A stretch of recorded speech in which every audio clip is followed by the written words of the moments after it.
تو انہوں نے جو یہ فوج بنائی، اس فوج کو اس لیے نہیں بنایا کہ وہ ہندوستان کا دفاع کرے، یا اس کے اندر جو ایک حب الوطنی کا جذبہ ڈالا جائے کہ یہ لوگ جو ہندوستانی ہیں، یہ اپنی، یا انڈین جو ہیں، یہ اپنی آزادی لیں انہی لوگوں سے جو ان کے اوپر قبضہ ہے، مطلب کہ انگریز۔ تو انہوں نے فوج یہ بنائی تھی ان ہندوستانیوں کے اوپر، ان انڈینز کے اوپر، جس میں مسلمان بھی تھے، ہندو باقی بھی تھے، قبضہ کرنے کے لیے، کہ ان کو کنٹرول میں رکھیں، اور جب ضرورت پڑے ان کی جو جنگیں ہیں باہر، اس کو لڑنے کے لیے انہوں نے کوئی، مطلب کہ لفظ جو ہے، ایک میں آرٹیکل اردو میں پڑھ رہا تھا، انہوں نے کہا کہ نہ یہ وفادار فوج تھی جو بنائی تھی انگریزوں نے، نہ یہ محب وطن تھی، نہ اس میں کوئی قومیت تھی، نیشنلزم تھی، نہ یہ نیشنلسٹ پیشاور فوج تھی، یہ ایک کرائے نما گریلے ٹائپ فوج تھی، یہ بنائی تھی انگریزوں نے۔ اور لازم بتا دیا کہ ہندوستان کی آزادی کے لیے نہیں، ہندوستان پر قبضہ کریں، یہ وہ فوج تھی، اس لیے انہوں نے تو پھر ان کا جو کلچر ہوا، جو ان کی ٹریننگ ہوئی، اس ٹریننگ کے 3-4 عنصر تھے۔ سب سے پہلا عنصر تھا کہ تمہارا جو انگریز افسر ہے، تمہارے پر کمانڈ کرتا ہے، اس کے تم نے احکامات ماننے ہیں بغیر کسی سوال کیے، چاہے صحیح ہے غلط ہے، تم جو مرضی تمہاری سوچ ہو، تم نے اس کو مانے۔ اور یہ کوٹ کوٹ کر افسروں کو بھی، اور خاص طور پہ زیادہ تر اس وقت سپاہی ہوتے تھے ہندوستانی، مسلمان اور ہندو اور باقی بھی، ان کو کوٹ کوٹ کر یہ گھسا دیا کہ جی تمہاری جو وفاداری ہے، تمہاری لائلٹی ہے، تمہاری ایلیجنس جو ہے، وہ صرف اور صرف اس فوج کے ساتھ ہے، تمہارے انگریز افسر کے ساتھ ہے، یا اگر تمہارا کوئی براؤن صاحب بھی، کالا صاحب بھی افسر بنتا ہے، اس کے احکامات ماننے ہیں، تمہاری یونٹ کے ساتھ ہے، تمہارے آرمی کی چیف کے ساتھ ہے، کمانڈر ان چیف جو بھی اس وقت تھا، وہ سارے انگریز ہوتے تھے۔ تم نے اپنی وفاداری ادارے کے ساتھ رکھنی ہے، اپنے بالا افسر کے احکامات کے ساتھ رکھنی ہے، جو تمہاری یونٹ ہے وہ تمہارا مائی باپ ہے، وہ تمہارا گھر ہے، تمہارا کوئی تعلق نہیں ہے حب الوطنی سے، ہندوستان سے، اس کی آزادی سے، کیونکہ وہ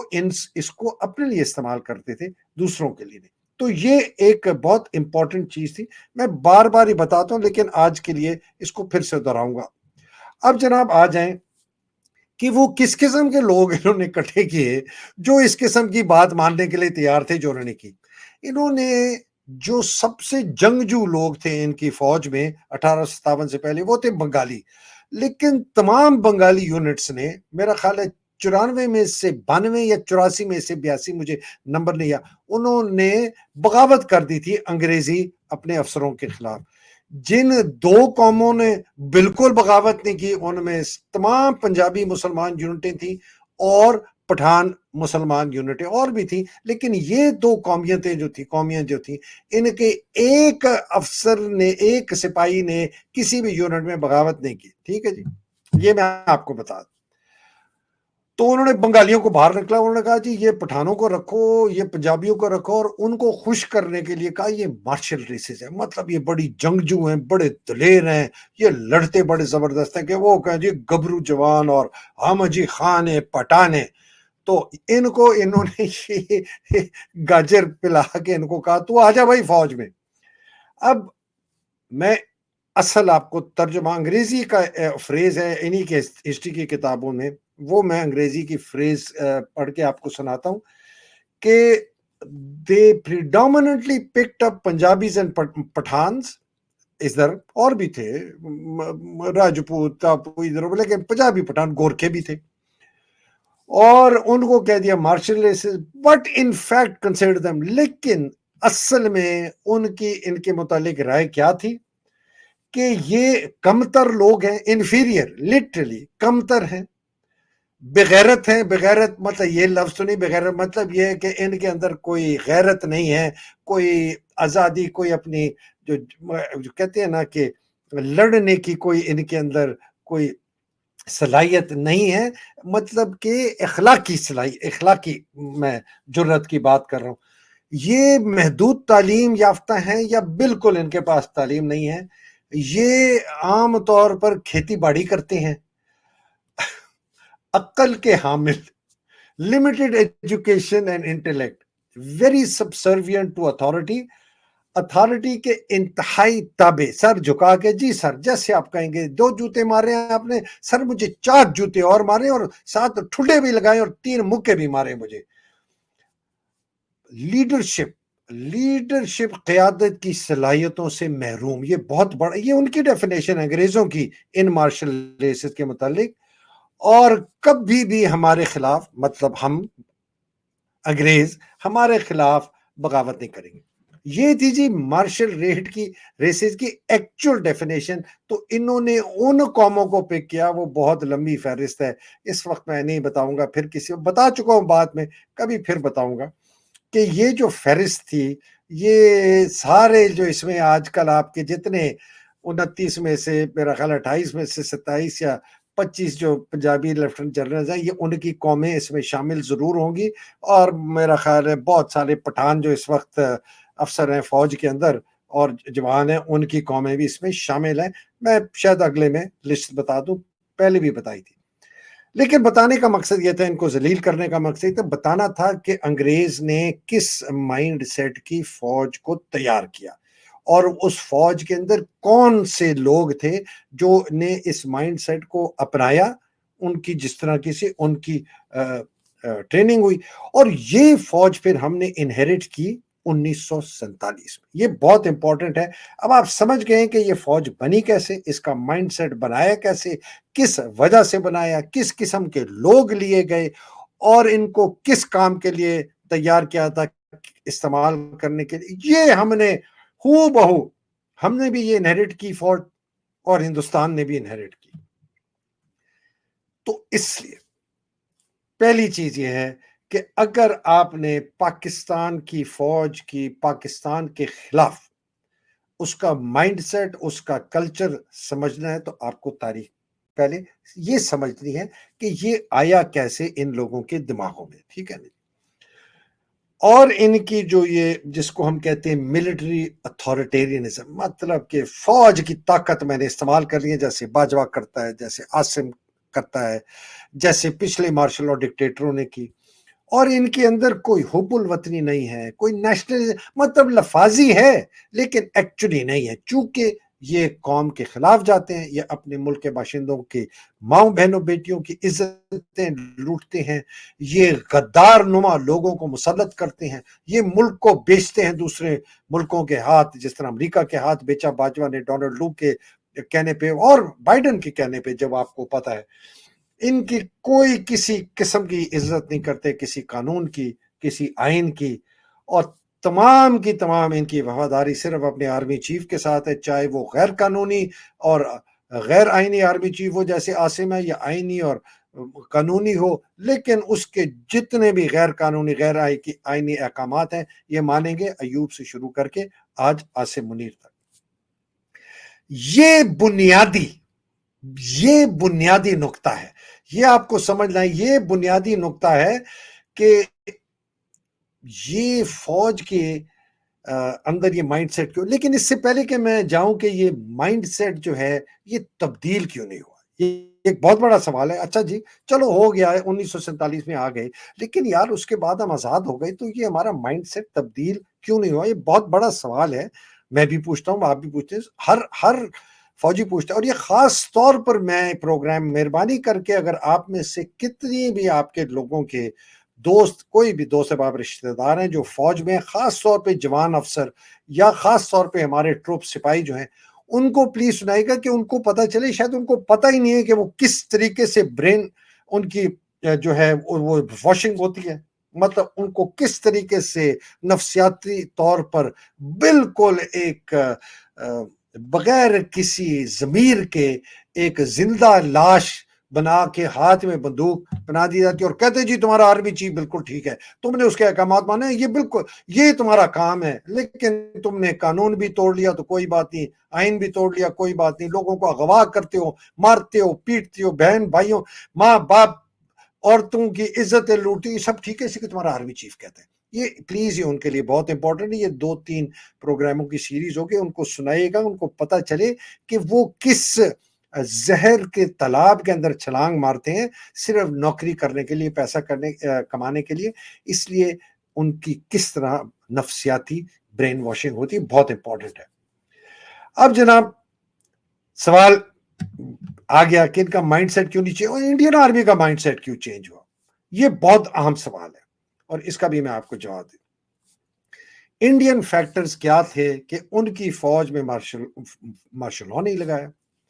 ان کے ہاں جو سیاسی ایک منظر نامہ تھا اس کا وہ حال نہیں ہوا جس طرح ہمارا ہوا ہے۔ حالانکہ کوئی وہاں کے دودھ میں دھلے ہوئے سیاستدان نہیں ہے مودی شودی، لیکن ان کی الیکشن کا نظام، ہمارے الیکشن کا نظام، ان کی سیاست کا نظام اور ہماری سیاست کے نظام میں اتنا فرق کیوں، ہماری فوجوں میں اتنا فرق کیوں؟ بہت بڑا سوال، اس پر میں آج ختم کروں گا، پھر آگے چلوں۔ انڈین فیکٹر کیا تھے؟ سب سے بڑا فیکٹر تھا کہ ہندوستان کو نہرو مل گیا تقریباً 17 سال کے لیے اس پرائم منسٹر، ہمارے قائد اعظم 1 سال کے بعد انتقال کر گئے ستمبر 1948 میں۔ دونوں کے دونوں بہت ہی بلند پایا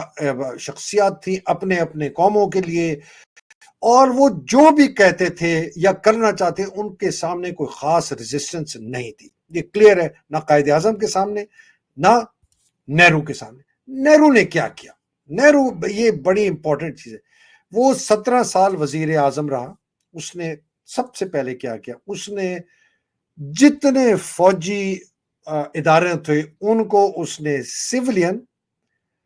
عدالتوں کے ماتحت لیا ہے۔ سب سے پہلے اس نے کہا نہیں، اس لیے کہ یہ فوجی ادارے